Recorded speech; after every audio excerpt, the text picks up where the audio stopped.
Assalamu alaikum. Dear students of 6th class, it is science, subject chapter number 4, sorting materials into groups. Topic is properties of materials. Subtopic will remain soluble or insoluble materials.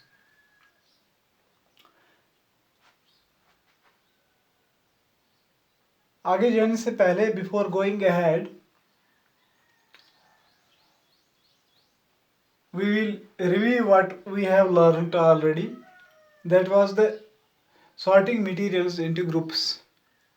जो chapter का नाम भी है कि sorting materials into groups. Sorting materials means arranging these objects, or we can say arranging the materials into classes. यानी कि जो भी कोई चीज़ है, जो भी कोई मटेरियल है हमारे पास, जो भी कोई ऑब्जेक्ट्स है, इनको अरेंज करना, इनकी सॉर्टिंग करना,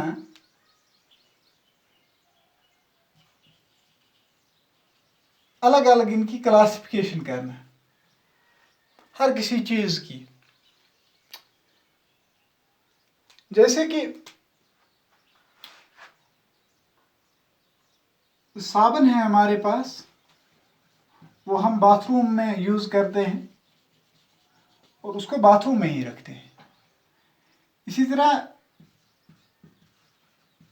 बर्तन है हमारे जो हम यूज़ करते हैं, वो किचन में ही रखते हैं। इसी तरह बिस्तरा जो है हमारा, वो हम बेडरूम में ही रखते हैं। कपड़े जो हम पहनते हैं वो हम अलमारी या वार्डरूम में रखते हैं। तो ये इनकी छोटी सी मिसाल है कि अलग अलग हम इनको, हर किसी चीज़ को अलग अलग सॉर्टिंग की जाती है on the basis of use.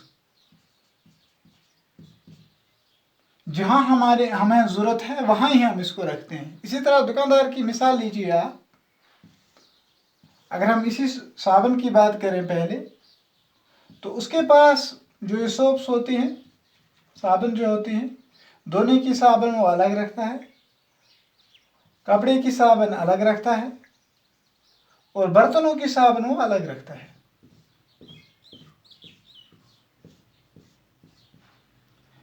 इस तरह अगर उसके पास बिस्किट है, नमकीन बिस्किट वो अलग रखता है,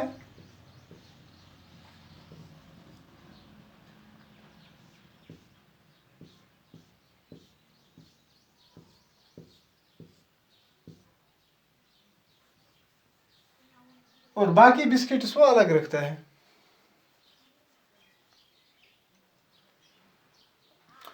इसी तरह हर किसी चीज़ की अलग अलग सॉर्टिंग की जाती है।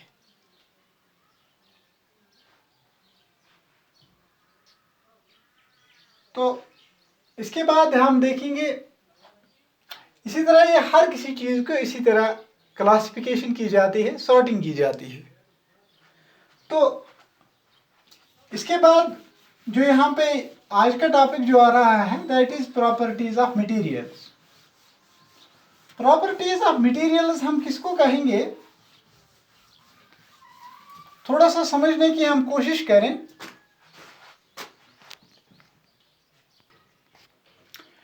प्रॉपर्टीज ऑफ मटेरियल जो हैं, यानी कि हर किसी मटेरियल की अलग अलग प्रॉपर्टी होती है। इसकी एक अलग यूनिक क्वालिटी एक होती है, या हम इसको कहें कि इसका एक यूनिक यूज एक होता है, अलग अलग on the basis of use भी हम कह सकते हैं इसको। For example we will take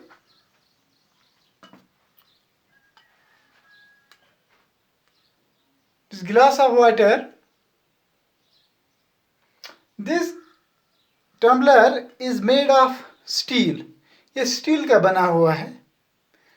या कुछ टम्बलर ऐसे हैं जो गिलास के बने हुए हैं।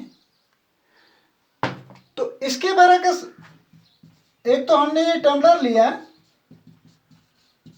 दूसरा हम लेंगे पीस ऑफ क्लॉथ, कपड़ा जो है। अगर ये टम्बलर जो है ये हम पानी के लिए यूज करते हैं, वाटर के लिए। अगर ये टम्बलर जो है, अगर ये गिलास का, शीशे का या स्टील का ना बना होता, अगर ये क्लॉथ का बना होगा, क्या हम इसमें पानी रख सकते हैं? नहीं, हम इसमें पानी नहीं रख सकते। तो टम्बलर की जो प्रॉपर्टी है, गिलास ऑफ वाटर की प्रॉपर्टी अलग है और इस पीस ऑफ क्लॉथ की प्रॉपर्टी अलग है, ये याद रखना। Remember this point my dear students, this is the concept of the properties of materials. हर किसी चीज का इसी तरह अलग अलग, इसकी क्वालिटी अलग अलग है और इसका यूज भी अलग अलग है।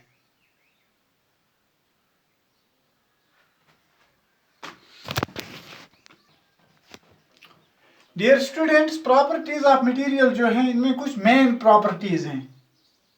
ये कुछ आपकी किताब में दिए गए हैं मेन प्रॉपर्टीज। इनमें से पहला जो है अपीयरेंस,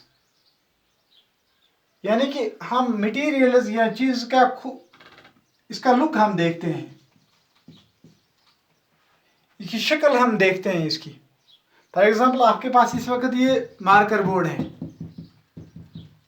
मार्कर बोर्ड जो है आपके पास, इट लुक्स शाइनी,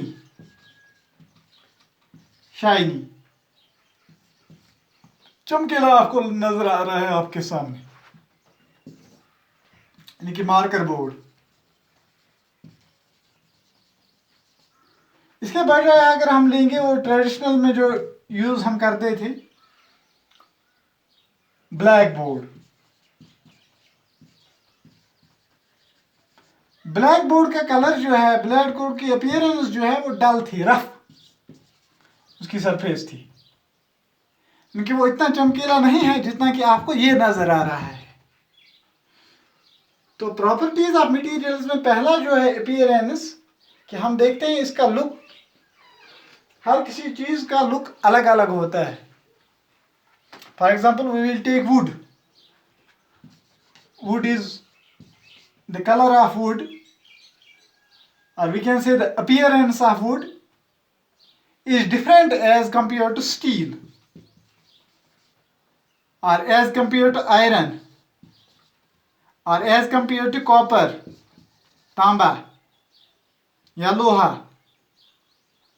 या हम स्टील की बात करें तो ये जो है स्टील, आयरन, कॉपर या अल्मुनियम जिसके बॉर्डर में ये लगा हुआ है, aluminium, these all are we can say gold, जो हम जिसकी हम जो अंगूठी हम लगाते हैं, कोई भी सोने की चीज, तो ये सब शाइनी ऑब्जेक्ट्स हैं। These shiny objects are called metals, ये याद रखना, इनको हम मेटल्स कहेंगे। आप आयरन स्मिथ के पास भी जा सकते हैं आराम से, वहाँ पे आप लोहार के पास आप आराम से देख सकते हैं कि मेटल्स कितने शार्प हैं और चमकीले वो होते हैं। और इसके बजाय अगर हम ये वुड लेंगे, अगर हम ये ब्लैक बोर्ड लेंगे, बाकी ऑब्जेक्ट्स हम लेंगे, वो डिम होते हैं। तो यानी कि प्रॉपर्टीज ऑफ मटेरियल्स में पहला जो है अपीयरेंस, तो पहली प्रॉपर्टी जो है इसका लुक हम देखते हैं, हर किसी चीज का हम लुक देखते हैं, अपीयरेंस ये कैसा है। तो दूसरी प्रॉपर्टी जो हमें आज पढ़नी है, that is the second one property of materials, that is soluble और insoluble.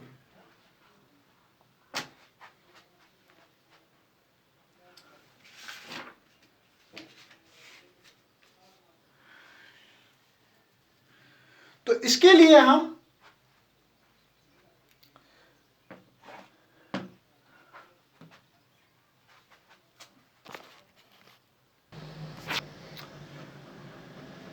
dear students, we will collect some materials and we will mix. First we will collect some materials like sand, salt, and this one stone, nail,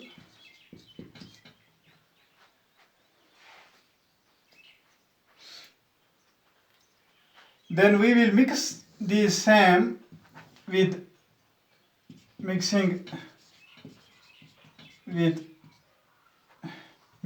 objects with water. हम इसको water में mix करेंगे इन objects को. जैसे कि हमने sand लिया, रेत हमने ली, और इसको हम 2 टम्बलर लाएंगे पानी भरकर, 1 और 2. एक में हम सैंड डालेंगे और स्टोन, दूसरे में और नेल्स भी इसमें डालेंगे, और तीसरे में हम दूसरा जो गिलास है इसमें हम सॉल्ट ही डालेंगे. शुगर भी हम इसमें डाल सकते हैं आराम से. तो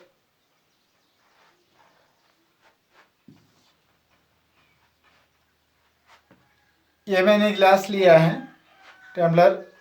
this is filled with water.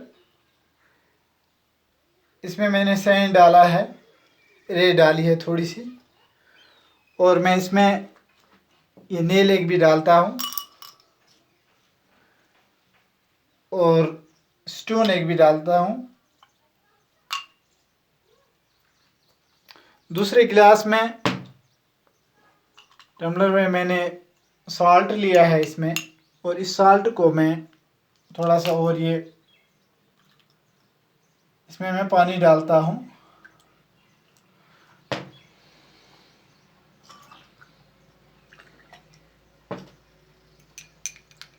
अब मैं इसको मिक्स करता हूँ. Mixing objects with water. इसमें मैं नमक भी नमक मैंने डाला है, और शुगर भी मैं इसमें डाल सकता हूँ आराम से. तो इसमें जो मैंने डाला है, ये एक इसमें नेल है, और इसमें कंकरियाँ हैं, और स्टोन भी है इसमें. इसको भी मैं डिज़ोल्व करने की कोशिश करता हूँ, यानी कि मैं चाहता हूँ कि ये डिज़ोल्व हो जाए, ये डिसअपीयर हो जाए, ये मिक्स हो जाए इस वाटर में, लेकिन ये मिक्स नहीं होता है. आप आराम से देखिए. देखो, मैं बहुत कोशिश करता हूँ कि ये मिक्स हो जाए, लेकिन मिक्स नहीं होता है. जो चीज़ें मिक्स नहीं होती हैं, सैंड मिक्स नहीं होता है, यानी जो मिक्स ना हो, उसको हम इनसॉल्युबल मटेरियल्स कहेंगे. इनसॉल्युबल मटेरियल्स यानी कि जो चीज़ें मिक्स नहीं होती हैं, ख़त्म नहीं होती हैं, या डिसअपीयर नहीं होती हैं, इनको हम इनसॉल्युबल मटेरियल्स कहेंगे. तो स्टोन भी है इसमें, वो भी मिक्स नहीं होती है, यानी कि इसका मतलब यह है ये भी इनसॉल्युबल मटेरियल है. इस तरह नेल है, ये भी इनसॉल्युबल है, क्योंकि ये भी मिक्स इसमें नहीं होता है. देखिए आप, दिस वन इनसॉल्युबल मटेरियल. इसके बाद दूसरा गिलास है, नेक्स्ट टम्बलर. तो इसमें मैंने ये डाला है, नमक डाला था. क्या आपको कहीं दिखाई दे रहा है इस वक्त कि इसमें नमक है? ये टोटली डिज़ोल्व हो गया है, मिक्स हुआ है. अब नज़र ही नहीं आ रहा है कि इसमें हमने क्या कहेंगे इसको, इसमें हमने ये साल्ट हमने डाला है। तो साल्ट जो है या शुगर हम लेंगे, शुगर जो है दिस मटेरियल इज सोल्यूबल, यानी कि जो डिसअपियर होता है, मिक्स हो जाता है, जो हमारे को नहीं देख रहा है फिर खासकर वाटर में, वो सोल्यूबल मटेरियल्स है। जो दूसरी प्रॉपर्टी जो है चीज़ों में, वो सोल्यूबल और इनसोल्यूबल। कुछ चीज़ें ऐसी हैं कि जो वाटर में ख़त्म हो जाती हैं, डिज़ॉल्व हो जाती हैं, डिसअपियर हो जाती हैं, मिक्स हो जाती हैं, वो हमारे को नज़र ही नहीं आ रहे हैं। कुछ मटीरियल्स ऐसे हैं जो सोल्यूबल, जो डिज़ॉल्व नहीं होते हैं, मिक्स नहीं होते हैं, तो उनको हम सोल्यूबल कहेंगे, और जो मिक्स नहीं होते हैं इनको हम इनसोल्यूबल मटेरियल्स कहेंगे। तो ये था हमारा आज का सब टॉपिक, प्रॉपर्टीज ऑफ मटेरियल। ये इसकी सैंड की प्रॉपर्टी यहाँ पे यह है कि ये इनसॉल्युबल है, यानी कि ये ख़त्म नहीं होती है अगर हम इसको मिक्स करें वाटर के साथ। सैंड की प्रॉपर्टी यहाँ पे अलग है, सॉल्ट की अलग है, शुगर की अलग है, स्टोन की अलग है, और नेल की अलग है। यानी कि हर किसी चीज़ की प्रॉपर्टी अलग अलग है on the basis of soluble and insoluble. Hope you might have watched this video and also you might have understand this. Be happy, be safe. Assalamu alaikum.